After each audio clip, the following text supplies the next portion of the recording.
Bien loin d'ici, là où s'envolent les cygnes quand nous sommes en hiver, habitait un roi qui avait 11 fils et une fille, Élisa. Les 11 frères qui étaient des princes allaient à l'école, une étoile sur la poitrine et le sabre au côté. Ils écrivaient sur des ardoises d'or avec un crayon de diamant et ils apprenaient par cœur aussi bien qu'ils comprenaient. On voyait tout de suite que c'étaient des princes. Leur sœur Élisa était assise sur un petit tabouret de cristal et avait un livre d'images dont le prix valait la moitié du royaume. Oh, tout allait bien pour ses enfants. Mais il ne devait pas en être toujours ainsi.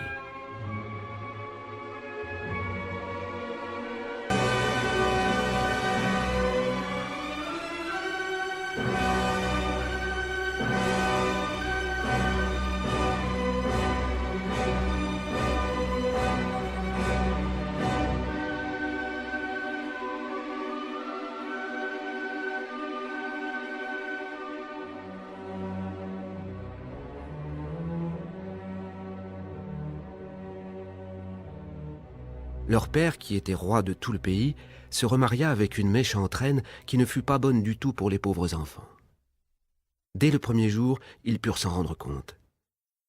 Il y avait grande liesse dans le château et les enfants jouaient à recevoir des visites. Mais alors que d'habitude ils avaient tous les gâteaux et les pommes cuites disponibles, elle ne leur donna que du sable dans une tasse à thé en disant de faire comme si c'était quelque chose de bon. La semaine suivante, elle plaça la petite sœur Élisa à la campagne, chez des paysans, et il ne lui fallut pas longtemps pour faire accroire tant de choses au roi sur le compte des pauvres princes qu'il ne s'occupa plus du tout d'eux. Envolez-vous de par le monde, et débrouillez-vous. Dit la méchante reine. Volez comme de grands oiseaux, mais restez muets. Tout de même, elle ne put rendre les choses aussi mauvaises qu'elle l'aurait voulu. Ils devinrent 11 superbes cygnes blancs. En poussant un cri étrange, ils s'envolèrent des fenêtres du château au-dessus du parc.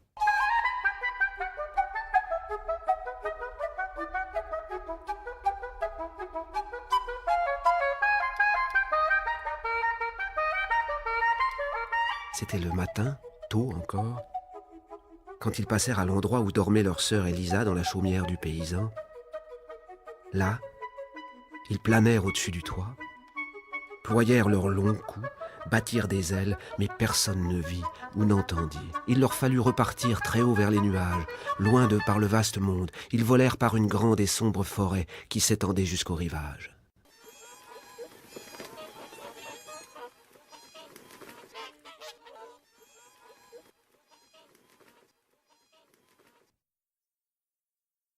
La pauvre petite Élisa était dans la chaumière du paysan, jouant avec une feuille verte, d'autres jouets, elle n'en avait pas.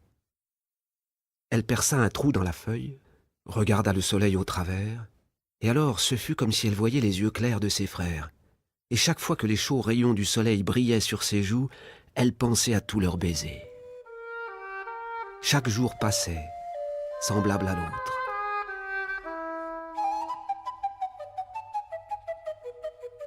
Si le vent soufflait à travers les grandes haies de rosiers devant la maison, il chuchotait aux roses. « Qui peut être plus belle que vous ?» Mais les roses secouaient la tête en disant « C'est Élisa ?» Et que le dimanche, la vieille femme s'assit à la porte et lut son livre de cantiques. Le vent tournait les pages et disait au livre « Qui peut être plus pieux que toi ?» « C'est Élisa », disait le livre de cantiques.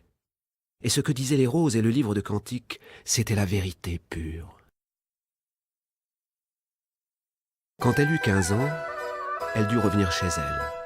Et lorsque la reine vit comme elle était belle, elle fut fâchée contre elle et pleine de haine. Elle l'eût volontiers métamorphosée en cygne sauvage comme ses frères, mais elle n'osa le faire tout de suite car le roi voulait voir sa fille, bien sûr.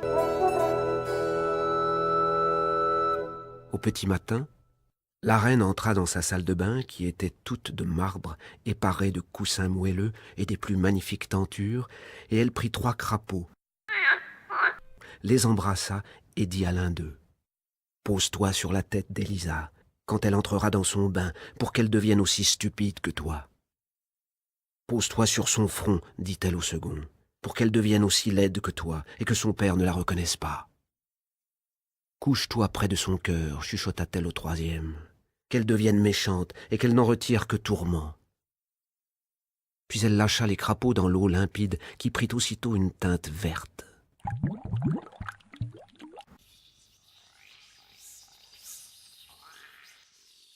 Appela Élisa, la déshabilla, et la fit descendre dans l'eau, et au moment où la jeune fille s'y plongea, l'un des crapauds se posa sur ses cheveux, l'autre sur son front et le troisième sur sa poitrine. Mais Élisa ne parut pas du tout s'en apercevoir.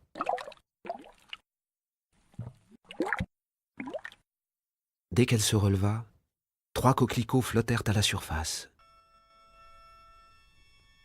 Si les bêtes n'avaient pas été venimeuses, si la sorcière ne les avait pas embrassées, elles auraient été métamorphosées en roses rouges.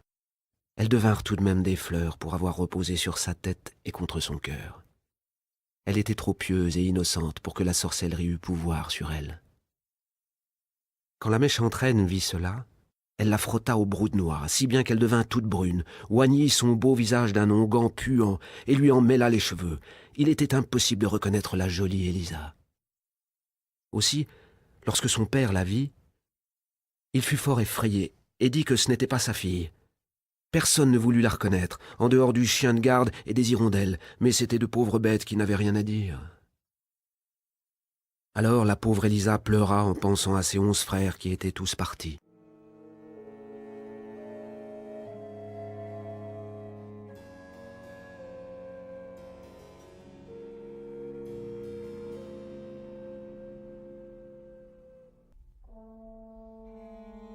Elle se glissa, tout affligée, hors du château, traversa toute la journée champs et marais, et pénétra dans la grande forêt.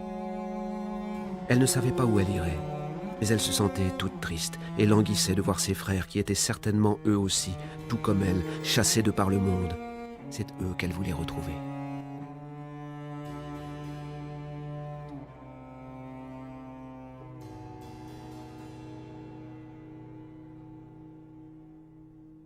Il y avait peu de temps qu'elle était dans la forêt que la nuit tomba.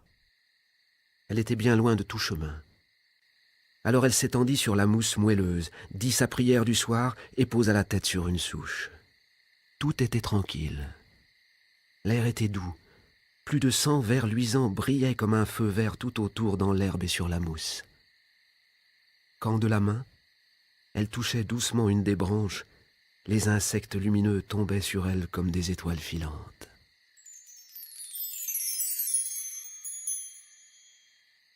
Toute la nuit, elle rêva de ses frères. De nouveau, ils jouaient comme lorsqu'ils étaient enfants. Ils écrivaient avec des crayons de diamant sur des ardoises d'or et regardaient le magnifique livre d'images qui avait coûté la moitié du royaume. Mais sur les ardoises, ils ne se contentaient pas, comme avant, d'écrire des héros et des traits.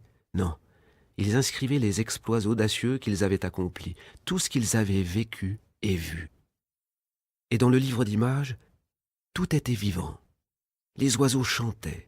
Les gens sortaient du livre pour parler à Élisa et à ses frères. Mais lorsqu'elle tournait la page, ils couraient se remettre en place pour ne pas faire de désordre dans les images.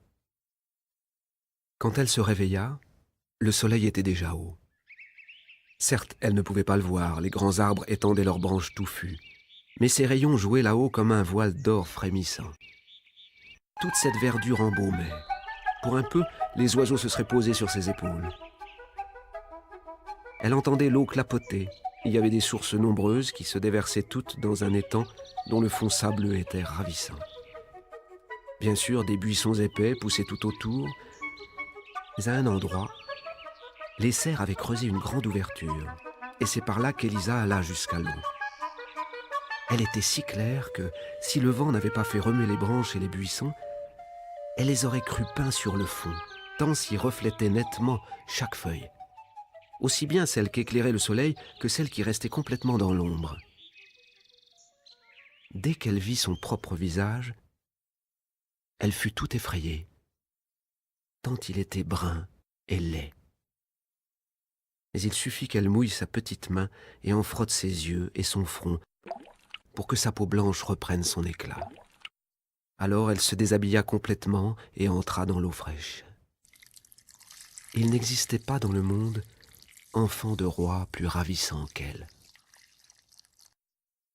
Lorsqu'elle se fut rhabillée et eut tressé ses longs cheveux, elle gagna la source jaillissante, but dans le creux de sa main et s'enfonça davantage dans la forêt sans savoir où elle allait. Elle pensait à ses frères. Elle pensait au bon Dieu qui ne l'abandonnerait sûrement pas. C'est lui qui faisait pousser les pommiers sauvages pour nourrir les affamés. Il lui montra un de ces arbres aux branches ployant sous les fruits. Elle prit là son déjeuner, mit des étés sous ses branches, puis s'enfonça dans la partie la plus sombre de la forêt. Le silence était tel qu'elle entendait le bruit de ses propres pas. Entendait chaque petite feuille flétrie qui craquait sous son pied. On ne voyait pas un oiseau. Pas un rayon de soleil ne parvenait à transpercer les grands branchages touffus. Les troncs élevés étaient si rapprochés que, lorsqu'elle regardait droit devant elle, elle avait l'impression d'être encerclée par toute une série de barrières de poutres. Oh, jamais, jamais encore elle n'avait ressenti une pareille solitude.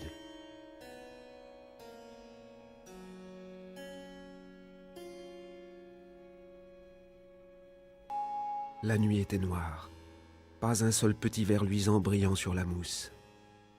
Affligée, elle s'étendit pour dormir. Alors, il lui sembla que les branches des arbres au-dessus d'elle s'écartaient et que notre Seigneur la regardait de ses yeux très doux, de petits anges apparaissant au-dessus de sa tête et sous ses bras.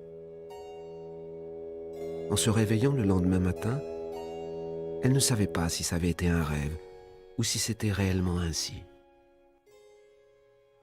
Elle fit quelques pas et rencontra alors une vieille femme portant des baies dans son panier. La vieille lui en donna quelques-unes. Élisa demanda « N'avez-vous pas vu 11 princes chevauchant à travers la forêt ? Non, mais hier, j'ai vu 11 cygnes avec des couronnes d'or sur la tête, nageant sur la rivière, tout près d'ici. » Et elle mena Élisa un peu plus loin jusqu'à une pente. En bas serpentait une rivière. Sur ces rives, les arbres tendaient les unes vers les autres leurs branches feuillues. Et là où, à cause de leur taille, ils ne pouvaient se rejoindre, ils avaient détaché du sol leurs racines et se perchaient au-dessus de l'eau, branches entremêlées. Élisa dit au revoir à la vieille et longea la rivière jusqu'à l'endroit où celle-ci se déversait sur le vaste rivage ouvert. La splendide mer s'étendait devant la jeune fille, mais pas une voile ne s'y montrait, pas un bateau en vue. Comment donc pourrait-elle poursuivre son voyage ? Elle contempla les innombrables cailloux du rivage, l'eau les avait tous arrondis à force de les user. Verre, pierre, tout ce que la mer avait rejeté, l'eau lui avait donné forme. L'eau qui pourtant était bien plus douce que ses petites mains délicates. Ces petits objets roulent continuellement. C'est ainsi que tout ce qui est dur devient poli. Moi aussi je serai infatigable. Merci de votre leçon, flot limpide et mobile. Mon cœur me prédit qu'un jour vous me porterez auprès de mes frères chéris. Sur les algues rejetées par le flot, il y avait 11 blanches plumes de cygne. Elle en fit un bouquet. Il y avait des gouttes d'eau dessus. Était-ce de la rosée ou des larmes ? Nul ne pouvait le voir. Le rivage était solitaire, mais elle ne le sentait pas, car la mer offrait une éternelle diversité. Plus de changements en quelques petites heures que dans des lacs d'eau douce en toute une année. Qu'arrive un gros nuage noir, la mer avait l'air de dire « Moi aussi, je peux paraître sombre ». Et alors le vent soufflait et les vagues se remettaient en blanc. Que les nuages passent au rouge et que les vents dorment, la mer était comme un pétale de rose. Elle était tantôt blanche, tantôt verte, et si paisible qu'elle fût, il y avait toujours un léger mouvement près du bord. L'eau se soulevait faiblement comme la poitrine d'un enfant endormi.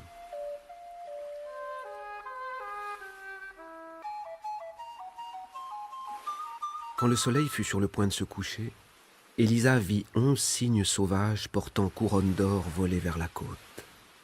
Ils planaient, l'un derrière l'autre. On eût dit un long ruban blanc. Elle gravit la pente et se cacha derrière un buisson. Les cygnes se posèrent près d'elle et battirent de leurs grandes ailes blanches. Au moment où le soleil disparut à l'horizon, les cygnes rejetèrent leur plumage. Et voilà 11 princes charmants, les frères d'Élisa. Celle-ci poussa un grand cri. Ils avaient beau avoir beaucoup changé, elle savait que c'était eux, elle sentait que c'était eux, il le fallait.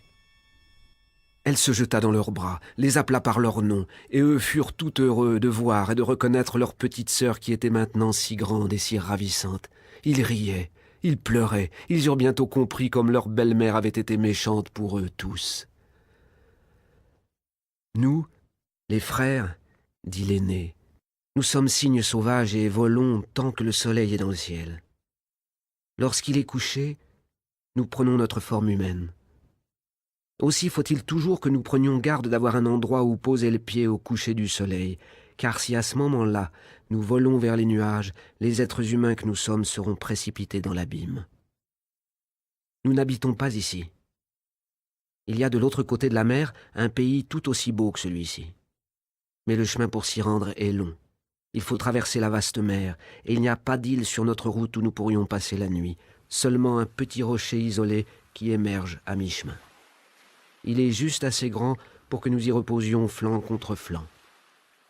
Si la mer est grosse, l'eau rejaillit sur nous. Mais nous remercions notre Dieu tout de même de ce rocher. C'est là que nous passons la nuit sous notre forme humaine. Sans lui, nous ne pourrions jamais atteindre notre chère patrie, car il nous faut 2 des plus longs jours de l'année pour notre vol. Une fois par an seulement, il nous est permis de rendre visite au foyer de nos pères. Nous pouvons y rester 11 jours et voler au-dessus de cette grande forêt d'où nous pouvons apercevoir le château où nous sommes nés et où habite notre père, voir le haut clocher de l'église où notre mère est enterrée. Ici, il nous semble que les arbres et les buissons nous sont apparentés. Ici, les chevaux sauvages courent par les plaines comme nous le voyions dans notre enfance. Ici, le charbonnier chante les anciennes chansons sur lesquelles nous dansions, enfants. C'est ici notre patrie. Nous y sommes attirés, et voici que nous t'avons trouvée, chère petite sœur. 2 jours encore, nous pouvons rester ici. Puis il nous faudra traverser la mer, partir pour un pays charmant, mais qui n'est pas notre patrie. Comment t'emmener? Nous n'avons ni bateau, ni barque. Que pourrais-je faire pour vous sauver? Dit leur sœur. Et ils parlèrent presque toute la nuit. Ils ne fermèrent l'œil que quelques heures. Élisa se réveilla au son des ailes des cygnes qui bruissaient au-dessus d'elle. Les frères étaient métamorphosés de nouveau. Ils volaient en décrivant de grands cercles. Et finalement, partirent bien loin. Mais l'un d'eux, le plus jeune, resta. Il posa la tête sur les genoux d'Élisa qui caressa ses ailes blanches. Ils passèrent ensemble toute la journée. Vers le soir, les autres revinrent, et quand le soleil fut couché, ils prirent leur forme naturelle. Demain, nous nous envolons d'ici sans pouvoir revenir de toute une année. Mais toi, nous ne pouvons t'abandonner ainsi. As-tu le courage de nous accompagner?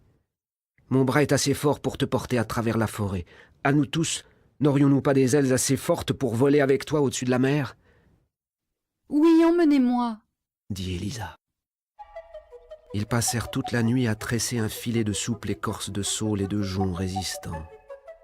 Et ce fut un grand filet solide.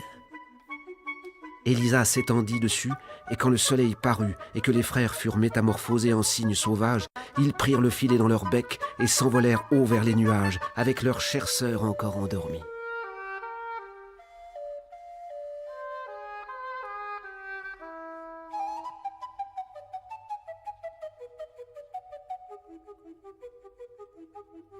Les rayons du soleil lui tombaient en plein visage.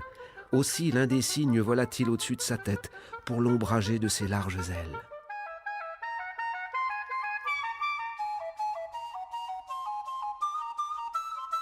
Ils étaient loin de la côte quand Élisa se réveilla. Elle croyait rêver encore, tant il lui paraissait merveilleux d'être portée au-dessus de la mer, très haut en l'air. À ses côtés, il y avait une branche de jolie baie mûre, et une botte de racines savoureuses. C'était le plus jeune de ses frères qui les avait ramassés et posés près d'elle. Elle lui fit d'un sourire reconnaissant, car elle savait que c'était lui qui volait juste au-dessus de sa tête et l'ombrageait de ses ailes. Ils étaient si hauts que le premier bateau qu'ils virent en dessous d'eux leur sembla une mouette blanche posée sur l'eau. Il y avait derrière eux un gros nuage qui faisait toute une montagne. Élisa y vit son ombre et celle des 11 cygnes, tant ils avaient une taille gigantesque dans leur vol. Tableau plus magnifique, elle n'en avait jamais vu encore. Mais à mesure que le soleil monta et que le nuage s'éloigna derrière eux, le reflet flottant disparut. Toute la journée, ils volèrent comme flèches bruissantes, bien que plus lentement que d'habitude puisqu'ils avaient leur sœur à portée. Un méchant orage montait. Le soir s'approchait. Anxieuse, Élisa vit sombrer le soleil. On n'apercevait pas encore le rocher isolé dans la mer. Elle eut l'impression que les cygnes battaient plus fortement des ailes. C'était de sa faute s'il n'allait pas assez vite. Quand le soleil aurait disparu, ils redeviendraient des êtres humains, se précipiteraient dans la mer et se noieraient. Alors, du plus profond de son cœur, elle fit une prière à notre Seigneur. Mais elle n'apercevait encore aucun rocher. Le nuage noir approchait. Les fortes rafales annonçaient une tempête. Les nuages ne faisaient plus qu'une grosse vague menaçante qui progressait comme une masse de plomb. Les éclairs succédaient aux éclairs. Le soleil fut au bord de la mer. Le cœur d'Élisa tremblait. Alors les cygnes descendirent, si vite qu'elle pensa tomber. Mais ils se remirent à planer. Le soleil était à demi sous l'eau. Seulement alors, elle aperçut le petit rocher en dessous d'elle. Il n'avait pas l'air plus gros qu'une tête de phoque dépassant de l'eau. Le soleil sombrait rapidement, il n'était plus qu'une étoile. Quand son pied toucha la terre ferme, le soleil s'éteignit comme la dernière étincelle d'un papier qui brûle. Elle vit ses frères l'entourant, bras dessus, bras dessous. Il y avait d'ailleurs juste place pour elle et eux, pas davantage. Le ciel ne cessait de flamboyer. Les coups de tonnerre se succédaient. Sœurs et frères se tenaient par la main et chantèrent un cantique. Cela leur donna courage et réconfort.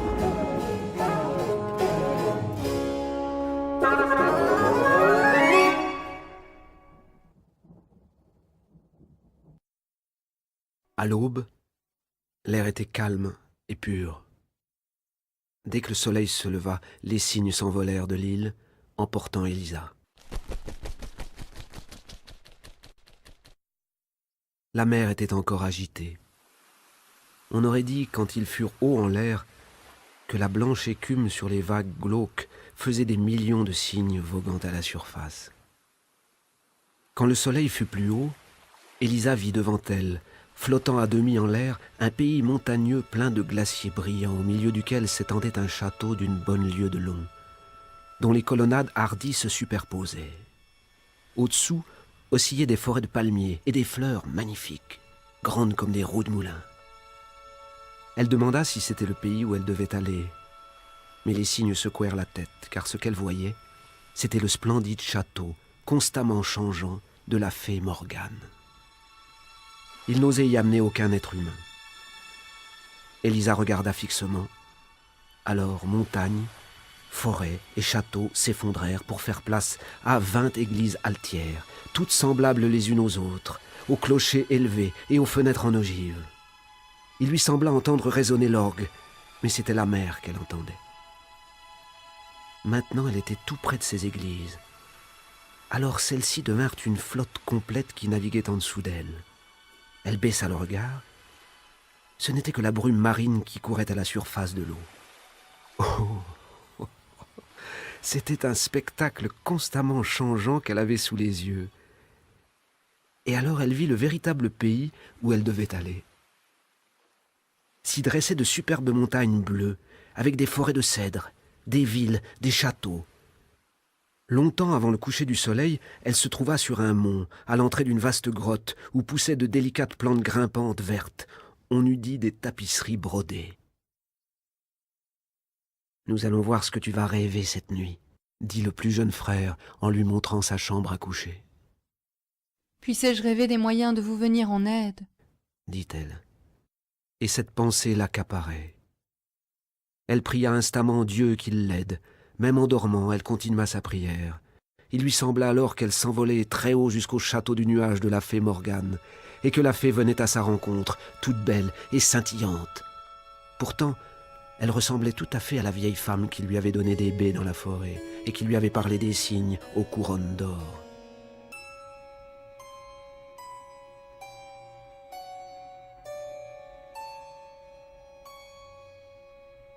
Tes frères pourront être délivrés, mais il te faudra du courage et de la persévérance.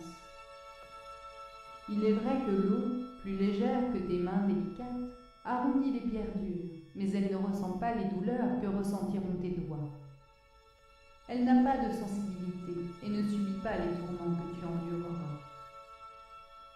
Vois-tu l'ortie que je tiens à la main?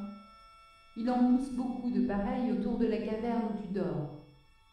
Mais celles qui viennent sur les tombes du cimetière sont les seules bonnes. N'oublie rien de ce que je te dis. Tu les cueilleras, quoique ta peau, en les touchant, se couvre d'ampoules. Tu les écraseras ensuite sous tes pieds pour en faire de la filasse, avec laquelle tu tisseras 11 tuniques à manches longues. Jette ces tuniques sur les 11 cygnes sauvages et le charme sera rompu. Mais rappelle-toi bien que, depuis le moment où tu auras commencé ce travail jusqu'à celui où il sera terminé, dût-il durer plusieurs années, il te faudra garder un silence absolu. Le premier mot sorti de ta bouche atteindrait le cœur de tes frères comme un poignard mortel. Ainsi, leur vie dépend de ta langue. N'oublie rien de mes avertissements. Et à l'instant même, la fée lui toucha la main avec l'ortie. Ce fut comme un feu ardent. Élisa en fut réveillée.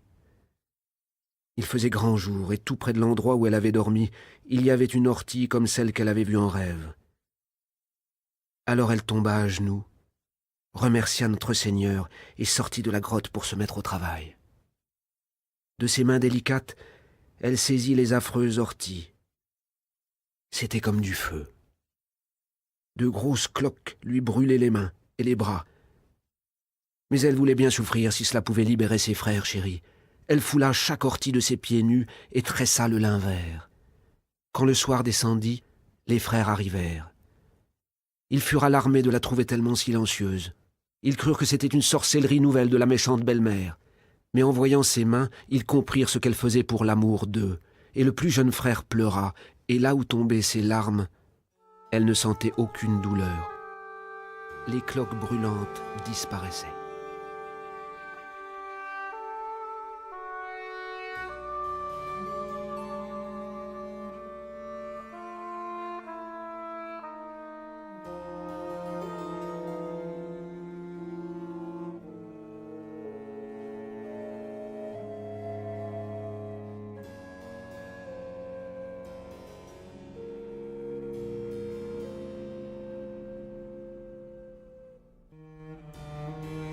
Elle passa la nuit à son travail, elle n'avait de cesse qu'elle eût libéré ses frères chéris. Toute la journée suivante, tandis que les cygnes étaient partis, elle demeura dans sa solitude, mais jamais le temps n'avait passé si vite. Une armure était déjà prête. Elle se mit à la suivante. Alors, un cor de chasse sonna parmi les monts. Élisa eut très peur. Le bruit se rapprocha. Elle entendit aboyer des chiens. Effrayée, elle se réfugia dans la grotte, lia les orties qu'elle avait cueillies et cardées, en fit une botte et s'assit dessus.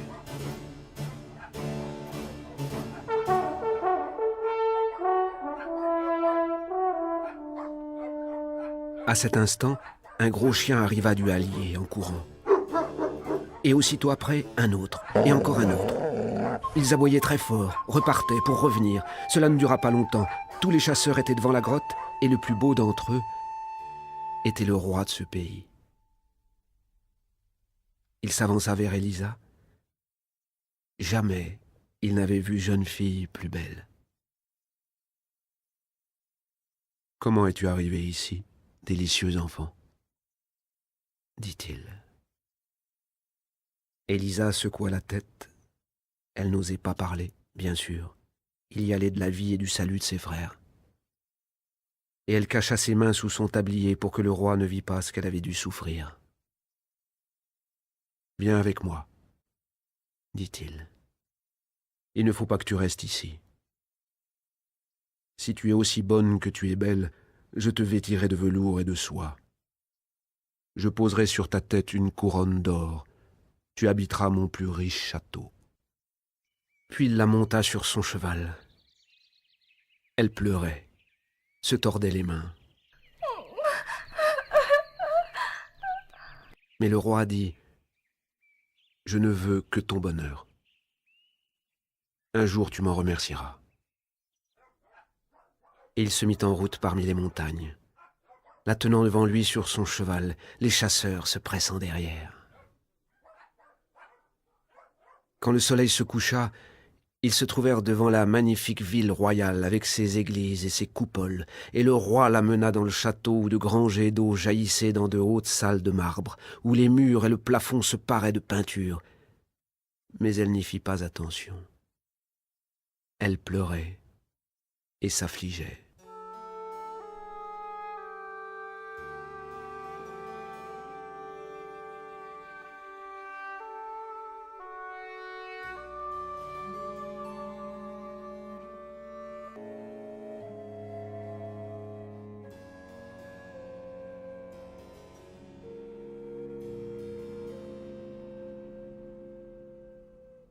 Elle laissa de bon gré les femmes lui mettre les vêtements royaux, lui faire des tresses parsemées de perles et passer des gants raffinés sur ses mains couvertes de brûlures.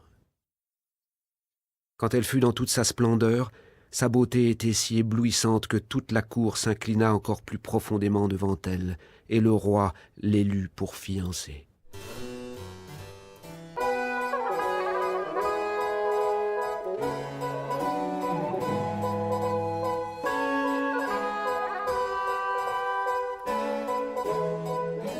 L'archevêque avait beau secouer la tête en murmurant que cette belle fille des bois était sûrement une sorcière, elle éblouissait leurs regards et enchantait le cœur du roi.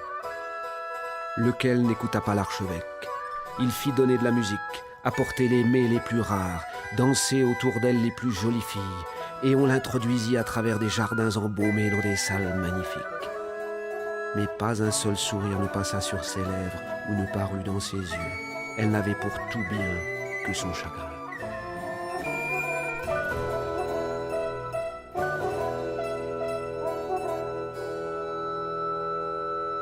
Le roi ouvrit une chambrette à côté de l'endroit où elle devait dormir. Elle était décorée de précieux tapis verts et ressemblait tout à fait à la grotte où elle avait été. Sur le plancher, il y avait la botte de lin provenant des orties qu'elle avait filées. Au plafond pendait l'armure déjà terminée. Tout cela, l'un des chasseurs l'avait emporté à titre de curiosité. « Tu pourras rêver que tu es revenu ici dans ton foyer de naguère, » dit le roi. « Voici l'ouvrage dont tu t'occupais. Au milieu de toute ta splendeur, il t'amusera de reporter tes pensées sur ce temps-là. » Quand Élisa vit cela qui lui tenait tant à cœur, un sourire effleura ses lèvres et le sang lui revint aux joues. Elle pensa au salut de ses frères, baisa la main du roi qui la pressa sur son cœur et fit proclamer ses noces par toutes les cloches des églises. La charmante fille muette de la forêt serait la reine du pays. L'archevêque chuchota alors de méchantes paroles à l'oreille du roi. Mais elles ne parvinrent pas jusqu'à son cœur. Les noces auraient lieu. L'archevêque en personne dut lui poser la couronne sur la tête, et il mit tant de malveillance à lui enfoncer sur le front le cercle étroit que cela lui fit mal. Pourtant, un cercle plus lourd encore pesait sur son cœur, c'était le chagrin qu'elle se faisait pour ses frères. Elle ne ressentait pas la souffrance de son corps. Sa bouche restait muette, car une seule parole priverait de vie ses frères.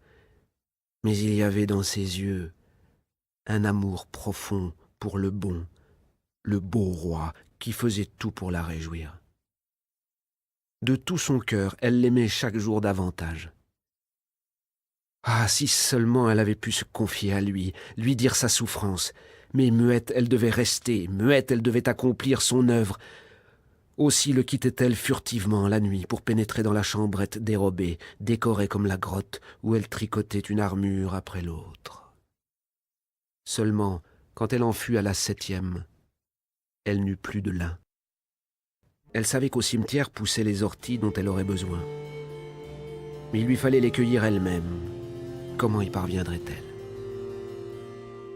Oh, qu'est-ce que la douleur de mes doigts auprès du tourment qu'endure mon cœur, pensait-elle. Il faut m'y risquer. Notre Seigneur ne m'abandonnera pas. Le cœur empli d'angoisse, comme si c'était une mauvaise action qu'elle allait entreprendre, elle se glissa dans le jardin au clair de lune, traversa les longues allées, passa dans les rues solitaires jusqu'au cimetière.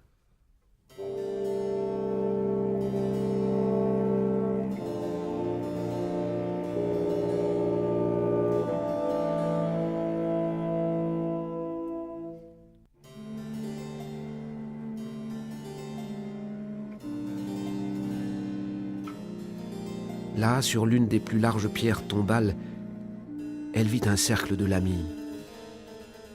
Ces affreuses sorcières qui enlevèrent leurs haillons comme si elles voulaient se baigner. Puis de leurs longs doigts maigres, elles fouillèrent les tombes récentes, en sortirent les cadavres et mangèrent leur chair. Élisa devait passer tout près d'elle. Elles la fixèrent de leurs yeux méchants, mais elle récita sa prière, cueillit les orties brûlantes et les rapporta au château. Une seule personne l'avait vue. L'archevêque. Il était debout quand les autres dormaient. Il avait eu raison, donc, de penser que la reine n'était pas une femme comme il faut. C'était une sorcière, et voilà pourquoi elle avait envoûté le roi et tout le peuple. Au confessionnal, il dit au roi ce qu'il avait vu et ce qu'il craignait. Mais quand ces dures paroles tombèrent de sa bouche, les seins de bois sculptés secouèrent la tête, comme s'il voulait dire « Mais non, Élisa est innocente. » L'archevêque était d'un autre avis. Il pensait qu'il témoignait contre elle, que c'était le péché d'Élisa qui leur faisait secouer la tête. 2 lourdes larmes roulèrent sur les joues du roi. Il rentra chez lui, le cœur empli de doutes. La nuit, il fit semblant de dormir, mais il ne pouvait connaître un sommeil tranquille. Il s'aperçut qu'Élisa se levait et qu'elle recommençait chaque nuit. Chaque fois, il la suivit sans bruit et la vit disparaître dans sa chambre dérobée. Jour après jour, sa face s'assombrissait. Élisa le vit. Sans comprendre pourquoi elle s'en inquiétait, que ne souffrait-elle pas en son cœur pour ses frères?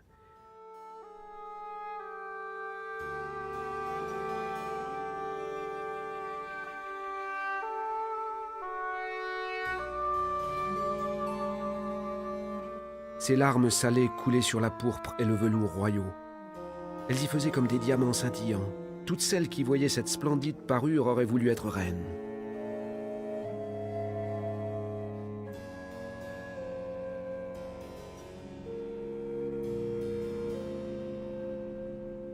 Cependant, elle arrivait au terme de son ouvrage. Il ne manquait plus qu'une armure. Seulement, elle n'avait plus de lin, plus une seule ortie. Aussi, une fois encore, une dernière fois uniquement, il lui fallait aller au cimetière, en cueillir quelques poignées. Elle pensait avec angoisse à cette course solitaire et aux épouvantables lamies, mais sa volonté était aussi ferme que sa confiance en notre Seigneur. Élisa se mit en route, mais le roi et l'archevêque la suivirent. Ils la virent disparaître par la grille du cimetière, et quand ils approchèrent, les lamies étaient sur la pierre tombale où Élisa les avait vues, et le roi fit demi-tour. Il imaginait parmi elles celle dont la tête, ce soir encore, avait reposé sur sa poitrine. « Que le peuple la juge, » dit-il. Et le peuple jugea. « Qu'elle soit brûlée dans les flammes rouges. » Des magnifiques salles royales, elle fut menée à un caveau humide et sombre où le vent sifflait par les barreaux de la fenêtre. En guise de velours et de soie, on lui donna la botte d'ortie qu'elle avait cueillie pour y poser sa tête. Les rudes armures qu'elle avait tricotées tiendraient lieu d'édredons et de couvertures. Or, on ne pouvait lui offrir rien de plus cher. Elle se remit à son ouvrage en priant Dieu. Dehors, les gamins des rues chantaient des couplets infamants sur son compte. Nulle âme ne la consolait d'une parole affectueuse.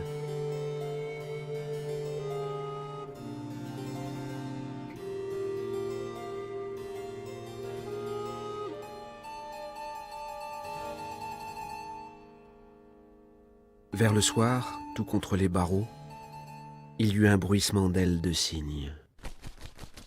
C'était le plus jeune de ses frères. Il avait trouvé sa sœur. Elle en sanglota de joie, tout en sachant que la nuit qui venait serait probablement la dernière de sa vie. Mais maintenant, son ouvrage était presque achevé, et ses frères étaient là.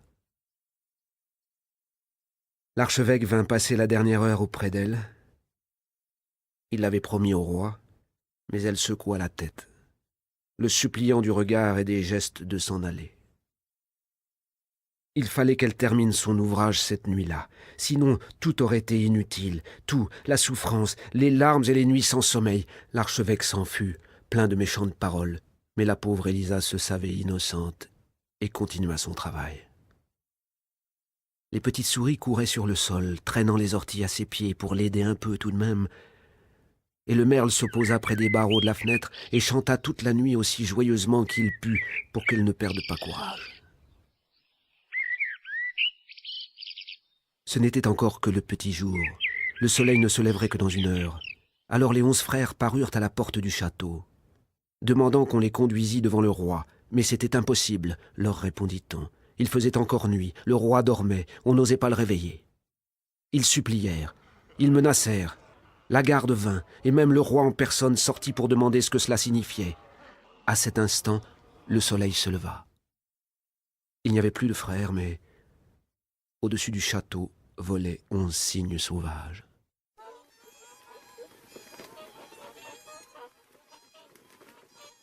Tout le peuple déferlait par la porte de la ville.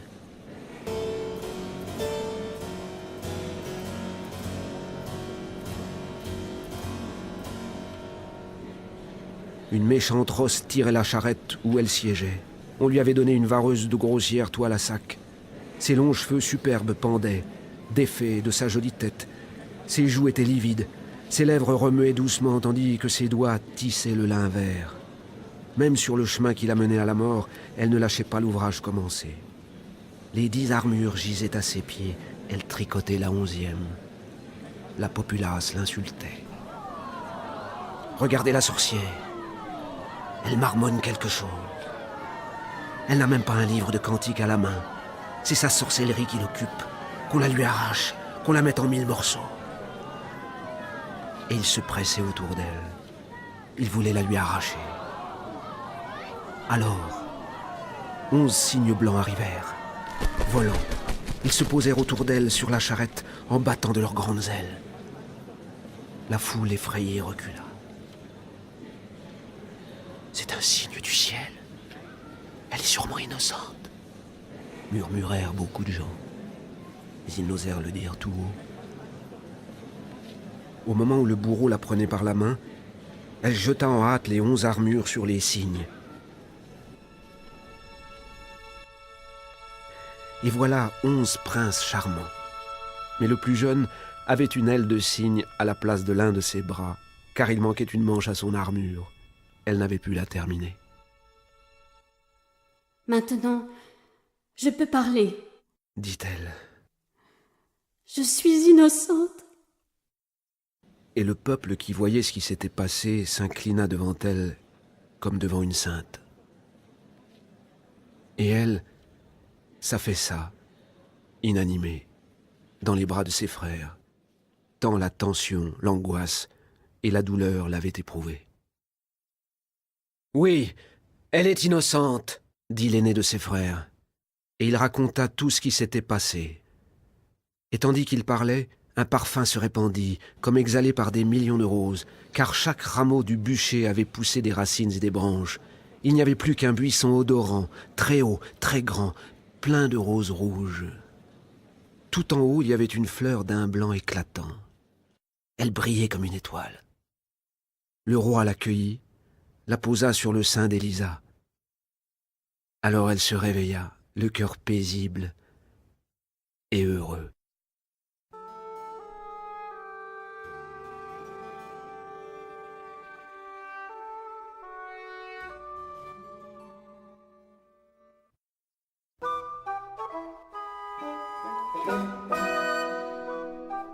Et toutes les cloches des églises sonnèrent d'elles-mêmes, et les oiseaux arrivèrent en bandes nombreuses. Il y eut, pour revenir au château, un cortège de noces comme aucun roi n'en avait encore jamais vu.